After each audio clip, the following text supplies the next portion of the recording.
Hi, Karils! So, ayun, nung Miyerkules nga, meron akong post na ganito. At ganito. Yan, may mga post akong ganyan.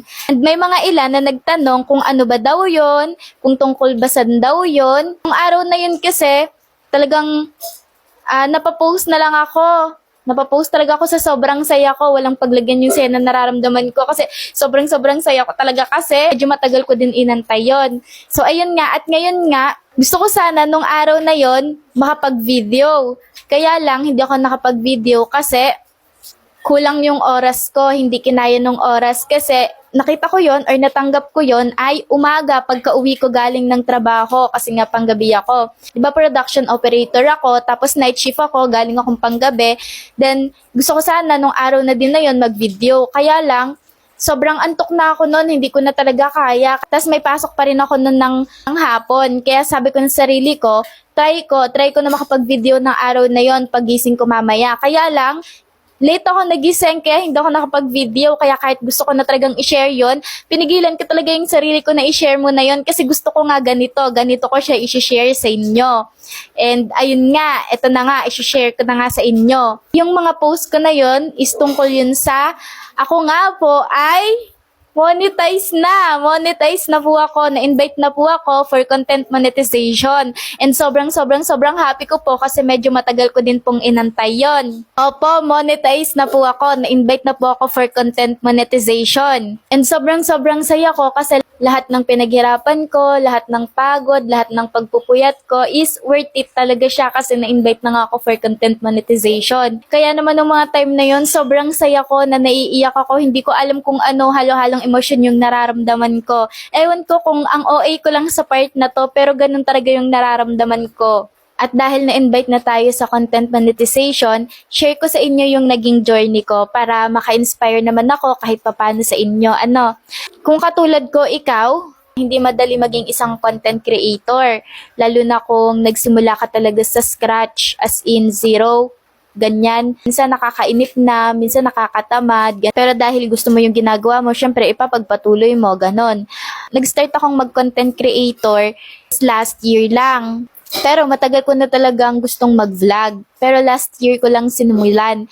May mga past video na ako na dahilan kung bakit kahit matagal ko nang gustong maging isang content creator or mag-vlog, is hindi ko siya matuloy. Na-vlog ko na din yon kung bakit ganon. And siguro kung gusto nyong malaman is hanapin nyo na lang yung video na yon. Nag-start akong mag-content creator last year. So, dahil matagal ko na yung gusto, way back siguro 2020 pa, 2019 pa, ganon. So, nung nagka-cellphone nga ako, kasi wala akong cellphone noon, yun yung dahilan. Isa sa dahilan, kaya hindi agad ako nakapag-content creator is wala akong sariling cellphone noon. Nakabili lang ako ng sarili kong cellphone, installment pa is nung 2024 nga lang. Sobrang excited ko noon. Fast forward, gumawa ko ng page, sinimulan ko na. Akala ko madali lang, ganyan, talaga. Akala ko, kaya ko to, ganyan, sabi ko nung una. Tapos, nag-start na ako, hindi siya madali. Parang hindi ako magkaroon ng mga follower.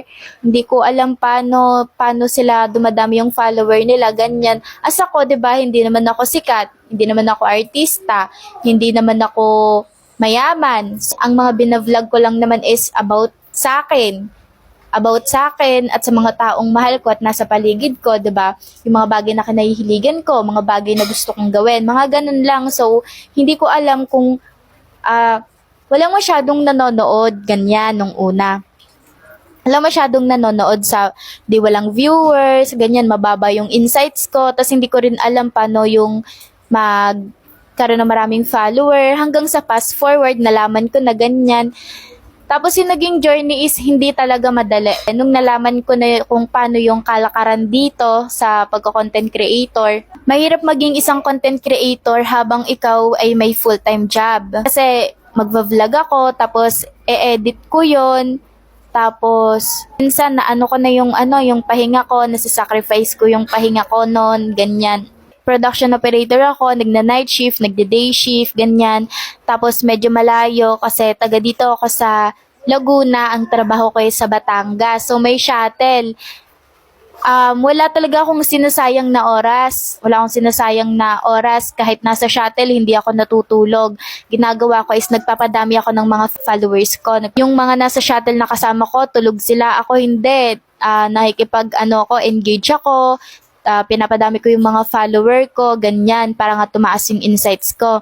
Hanggang sa parang minsan nasa-sacrifice na talaga yung pahinga ko. Tapos yung minsan, wala na rin akong time sa lahat. Parang pinagtuunan ko masyado ng pansin talaga yon nung nagsisimula pa lang ako. Hanggang sa parang dumating sa time na muntik na rin akong sumuko noon. Kasi pagkagaling ko ng trabaho, pagka-uwi ko sa bahay, mahina yung signal dito sa amin, magpupuyat pa ako para dumami yung follower ko, ganyan. Nakipag-engage ako para tumaas yung insights, ganyan. Tapos, so, parang ako, nasa-sacrifice ko na yung rest ko, ganyan. Tapos, parang dumating sa point na muntik na akong sumuko kasi parang lahat naman ginagawa ko pero parang hindi dumadami yung follower ko, ganon. So, parang ako pinanghihinaan na nun ng loob. Tapos, sabi ko nun sa sarili ko, bahala na nga yan, sabi kong ganyan. Nagpo-post ng mga vlog ko. Kung may manood, edi okay. Kung wala, edi okay lang din, sabi ko nun. Kasi, nung una naman talaga ako nag-vlog, parang sabi ko, if wala namang manood, parang okay lang. Kung meron, sobrang okay, syempre. Tapos nung napapansin ko na nasa-sacrifice na yung pahinga ko, yung oras ko, ganyan, wala na ako masyadong ibang nagagawa, kundi pa ikipag-engage, pagpapadami ng follower, ganyan. Pero, ayun nga, hindi pa rin naman, parang hindi sapat yung mga ginagawa ko, nakakapanghina ng loob nun. Tapos, ginawa ko na lang nun, hindi ko naman pinabayaan yung page ko. Nag-post pa din ako doon, pero hindi na ako masyadong nakikipag-engage, hindi ko na masyadong pinapadami yung follower ko. Mas pinrioritize ko na yung pagpapahinga ko. Nakikipag-engage pa rin naman ako, hindi na kasing dalas nung dati, ganon. Di, binabalance, tinry ko ng i-balance, ganyan. Parang nakakainit minsan, nakakapanghina talaga siya ng loob minsan, ganyan. Di, ayun nga, hinayaan ko lang na ganun yung page ko, post lang ako ng post doon, ganyan, kahit walang masyadong nanonood, okay lang. Hanggang sa parang one time, yung mama ko is, natuto siya paano yung dito, pagko-content creator. Hindi niya sinasadyang napindot lang yon, tas natutunan niya, ganyan. Tapos, ayun nga, tas nauna pa siyang ma-monetize sa akin. Siguro parang 1 month pa lang yung mama ko na nandito sa ganitong mundo. Yan. Pero na-monetize na din agad siya. Tapos yung insights niya, ang taas. Nagtataka ako. 59,000 plus yung insights niya nung na-monetize siya. So ako, tanong ko sa kanya, paano yon? Paano niya nagawa yon? Ganyan, humingi ako ng idea. Tapos nalaman ko na, ayun nga, ganun daw yung ginagawa niya, sinabi niya sa akin. Tapos ganun din yung ginawa ko. Tapos siguro na-monetize siya na-monetize siya ngayon, 3 days after siguro, ayun, na-monetize na din ako. And sobrang saya namin, syempre. Tapos sinabi niya sa akin, ang ginagawa niya pala is na nakikipag-engage siya sa mga group, ganyan. Sumasali siya sa mga group para makipag-engage, yon. Tapos ang sipag din niya kasi talagang nasa-sacrifice niya din yung yung pahinga niya nung mga time na yon. Parang hindi na yan masyadong natutulog sa gabi kasi sa gabi yung wala kaming wifi sa gabi yung malakas na signal, ganyan. Hanggang sa ganun din yung ginawa ko. Ganun din yung ginawa ko sa ginawa niya. Nakipag-engage ako sa mga group, ganyan, sumali ako. Tapos ayun, nung na-monetize nga yung mama ko, ilang araw, siguro mga 3 days after, na-monetize na din ako kasi tumaas nga yung insights ko. Tapos hanggang sa yun na pala, ganun pala yung kalakaran talaga doon. Ganun pala yun. Talaga palang kailangan mo makipag-engage, kailangan mo talagang makipag-interact sa mga tao, sa mga kapwa mo content creator para tumas yung insights mo and mapansin ka ni Meta and ma-invite ka for content monetization. Kaya naman thankful ako sa mama ko kasi binigyan niya ako ng idea, 'di ba? Ngayon, yung ginagawa ko is pinapanatili ko na makipag-interact, na makipag-engage sa mga tao, sa kapwa ko content creator, ganyan. And sinisipagan ko lalo na ngayon na monetize na ako. So, dati pala, kaya hindi ako na-monetize, mababa yung insights ko and hindi ako na masyado nakikipag-engage, ganyan. Hindi ko alam yung kalakaran, hindi ko pa alam na sasali sa group, ganon. Yun ang ginawa namin, kaya kami na-invite. Sa na-achieve ko na to, sobrang nagpapasalamat ako syempre unang-una kay Papa God kasi answered prayer to. Goal ko kasi this year is ma-monetize and kapag nagpe-pray ako, palagi kong pinagpe-pray na Papa God, kung para dito ako, kung para sa akin to, ibigay mo to sa akin this year. Pa-birthday mo na sa akin, Papa God. Kahit bago matapos yung December, Papa God, basta ma-monetize ako. And ito na nga, September pa lang, kumilos na si Papa God, grabe.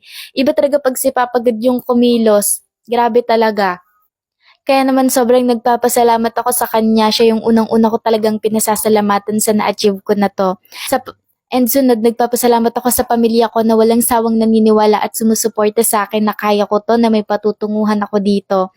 Ganon din sa mga taong kakilala ko at hindi ko kakilala na naniniwala at sumusuporta sa akin, na naniniwala sa akin na may patutunguhan ako dito, na may mararating ako dito. At sa mga tao na tahimik na naniniwala sa akin, maraming salamat po sa inyong lahat. At syempre, hindi ko makakalimutang pasalamatan lahat ng followers ko, lahat ng nag-follow sa akin at magfa-follow pa. Maraming salamat po sa inyong lahat. Sa na-achieve ko na to, lahat kayo parte nito. Hindi ko ma-achieve to kung hindi din po dahil sa inyo. Kaya maraming salamat po sa inyo. Patuloy ko pa po na pagsusumikapan at pagsisipagan pa. At sana po ay patuloy nyo pa din po akong suportahan at wag po sana kayong magsasawa na suportahan ako. Bawat suporta po ng bawat isa sa inyo, tahimik man po yan o maingay na pagsuporta, sobrang na-appreciate ko po talaga. Kaya sana po wag po sana kayo magsawa na suportahan nga po ako. Siguro sa iba po simple lang po itong na-achieve ko, pero sa akin po, achievement na po talaga to sa akin. Kasi hindi ko lang naman po to ginagawa para sa sarili ko at sa sariling pangarap ko. Ginagawa ko din po to para sa pamilya ko at para sa pangarap ko para sa pamilya ko. At ginagawa ko din po to para po sa mga followers ko at sa mga taong naniniwala po sa akin. Bukod sa sarili ko, isa din po kayo sa dahilan kung bakit nagpatuloy ako, nagpapatuloy at magpapatuloy pa po. Kung sakali man po na nai-inspire ko kayo sa mga isinishare ko, isa din po kayo sa nagiging inspirasyon ko po. Kaya po pinagpapatuloy ko po lahat ng ginagawa ko na to. Bago ko nga ituloy ito, baka naman pwede akong maka-request sa inyo. Yung kapatid ko kasi, nagsisimula na din siyang mag-content creator.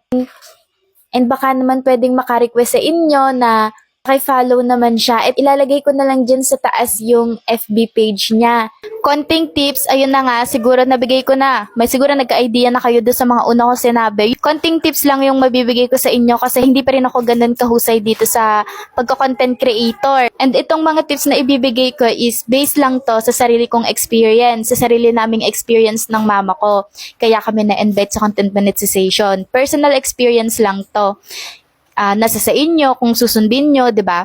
Yun nga, is yung ginawa namin is sikapin nyo lang, sipagan nyo lang na makipag-interact sa kapwa nyo content creator and sumali kayo sa mga group, tapos makipag-engage kayo doon, makipag-interact kayo para tumaas yung insights nyo. And kapag tumaas na yung insights nyo, siguro dun yung ma-invite na din kayo kasi ganyan yun sa amin. Yung tumaas yung insights namin, nakipag-interact kami, sinipagan namin makipag-follow to follow, tapos nakipag-interact kami, ganyan, nakipag-engage kami.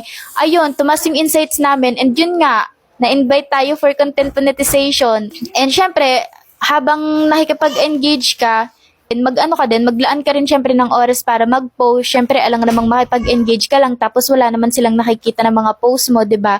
Anong papanoorin nila sa timeline mo? In short, magbigay ka siguro ng 1-2 oras makipag-engage ka. Kung ikaw wala kang full-time na trabaho, ako kasi may full-time ako na trabaho, so ako ginagawa ko yung technique na alam ko na mas komportable ako na kaya nung oras ko. Ikaw naman siguro kung ikaw wala kang full-time na trabaho, nasa bahay ka lang, wala kang ginagawa, siguro maglaan ka ng 1-2 oras para makipag-interact, para makipag-engage. Tapos after nun, post ka ng mga content. And pagka-post mo ng mga content, siguro gawin mo yung iba mong gagawin. Tapos mga ilang oras ulit, balik ka, tapos 1 to 2 hours, makipag-engage, makipag-interact ka ulit, tapos post ng content. Ganun lang, ganun yung gawin mo sigurong cycle, yun lang yung ma-advise ko. Tsaka kapag ka nakikipag-engage ka, wag kang snobber. Wag mong isipin yung, dapat sila muna una mag-follow sa akin. Wag dapat hindi ganun yung thinking mo. Dati kasi ganun ako, na parang gusto ko ako yung i-follow muna. Hanggang sa natutunan ko na hindi pala dapat ganun. Na dapat pala, kunwari kapag nakikipag-engage ka, may nakita ka na nakikipag-engage, ganyan, kahit ikaw na yung mauna-unahan mo na, tapos, syempre, follow back ka, yun, mas maraming yung magiging, mas magiging madami yung follower mo. And isa pang tips is, napansin ko lang dahil sa based sa personal experience namin na hindi mahalaga kung madami kang follower para ma-invite ka. Hindi yun yung basehan para ma-invite ka. Kasi kami nga, tulad ng mama ko, 1 month pa lang siya content creator, pero sa 1 month na yun, na-invite na agad siya. Hindi katulad ko na last year pa ako nag-content creator, by August ata ng last year pa ako nag-content creator, pero nito lang ako na-invite. Dahil akala ko kasi dati, ang pagkakamali ko, akala ko, kapag madami kang follower, dun ka may invite. Hindi pala ganon. Hindi pala padamihan dito ng follower para ma-invite ka. Kasi ngayong mama ko, 1 month pa lang siya siguro na-invite siya. 900 to 1K lang yung follower niya, na-invite siya. Yun nga, hindi padamihan ng follower para ma-invite ka. Ganon kasi ako dati. Sobrang nag-focus ako sa pagpapadami ng follower kasi akala ko nga ganon. Tapos hindi naman pala ganon. Dapat pala is mas masipag kang makipag-engage kaysa magpadami ng follower, tapos snubber ka naman, ganyan. So madami nga yung follower mo pero mababa yung engagement, hindi tumataas yung insight. Tapos hindi ka rin ma-invite. Dito sa mundo ng pagiging content creator, dapat makapal yung mukha mo, hindi ka dapat nahihiya na wag kang yung negative thinker na baka hindi naman ako i-follow pagka sinabi kong follow back, baka naman hindi makipag-engage sa akin. Wag mong isipin yung ganyan kasi pag inisip mo wala kang mararating dito sa pagiging content creator kapag ganun yung thinking mo. And syempre, kapag gagawa ka ng content, siguraduhin mo na iyo yung content. Iyo yung content na yon. Ano ba yung purpose mo? Bakit ka nag-content creator? So, kung ano yung purpose mo, yun yung i-content mo, ganon. And huwag kang kumuha ng ibang content na hindi naman sa'yo. Siguraduhin mo na original. Kasi pagkakaalam ko, isa yun sa policy ni Meta na dapat original yung content mo. Kung katulad ko na vlog yung gusto mo, pag-vlog, huwag ka na lang munang gumamit ng music hanggat hindi ka pa monetize. Kasi baka makapiright lang, 'di ba? Sayang. And medyo magulo pero sana may naintindihan kayo. Hindi ako pro hindi ako pro sa pagbibigay ng advice. Tulad ng sabi ko, personal experience lang yung sinishare ko dito. Kasi bago pa lang din ako sa larangan na to, hindi pa rin ako ganun kahusay dito. Pero sana may naintindihan kayo and may nakuha kayong idea or aral man lang na maia-apply din sa inyo. Sa mga gustong maging content creator din, and sa mga nagbabalak na maging content creator, push nyo lang yan, tuloy nyo lang yan, huwag kayong magdalawang isip, simulan nyo na ngayon. Huwag nyo nang i-delay, baka kaka-delay nyo is, andun na pala yung opportunity dapat, pero dahil dinelay nyo pa, hindi nyo pa tinuloy, natagalan palalo, ba diba? And kung gusto mo naman talaga yung ginagawa mo, huwag ka makinig sa sasabihin sa'yo ng ibang tao. Ako nung una, medyo nangihina yung loob ko kasi iniisip ko parang ilan naman sila na naniniwala sa akin na kaya ko to, na may patutunguhan ako sa field na to. Ilan sila na naniniwala. Pero yun nga, ang dami ko rin pinagdaanan and mapapahaba to kung explain ko lahat dito. Sipagan nyo lang palagi, tiyaga lang palagi, kahit pakiramdam mo walang nangyayari, akala mo walang nangyayari, akala mo lang yun, meron yan, may progress yan. Kahit pakiramdam mo walang naniniwala sa'yo, ikaw maniwala ka sa sarili mo. Paniwalaan mo yung sarili mo na kaya mo kasi gusto mo yung ginagawa mo.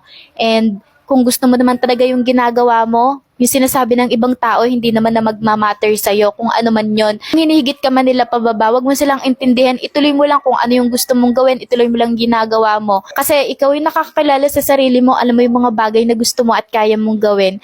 At kung inisip mo yung about sa pag-e-edit, wag mo isipin yon, lahat naman natututunan. Lahat naman natutunan ko lang din Bang ginagawa ko na. Hindi mo naman kasi matututunan kung hindi mo sisimulan. Tututunan lahat ng bagay. Ako, along the way lang din ako natutunan ko na lang din nung ginagawa ko na kasi syempre, inaral ko. And lagi lang kayong manalig kay Lord na ibibigay niya kung ano yung Lagi lang kayong manalig kay Lord na ibibigay niya kung ano yung desire ng puso nyo, kung ano yung gusto nyo. Kaya huwag kayong maniniwala sa mga sinasabi sa inyo ng ibang tao. Lalo na kung yung tao naman na nagda-down or hindi naniniwala sa inyo is wala namang ambag sa buhay nyo, hayaan nyo sila, tuloy nyo lang yung ginagawa nyo. Palagi nyong tandaan na palagi namang nasa huli yung resulta, wala naman sa umpisa. Kaya naman kung ano yung ginagawa nyo, tuloy mo lang, tuloy ka lang, may patutunguhan yan. Ako, iilan lang din sila na naniniwala sa akin. Halos nga parang mabibilang ko lang sila sa 10 daliri ko. Baka nga sa 5 daliri ko lang eh.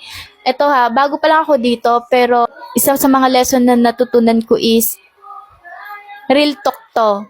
Hindi man sa vlogging, hindi man sa pagiging content creator, sa iba mang gusto mong gawin or ginagawa, alam nyo yung real talk, yung natutunan ko is kapag ikaw may ginagawa ka or may gusto kang marating sa buhay, kadalasan yung mga sumusuporta sa'yo, hindi ko nilalahat ha, hindi ko nilalahat, pero kadalasan yung sumusuporta sa'yo sa mga gusto mong gawin, kadalasan ang sumusuporta sa'yo ay iba pang tao.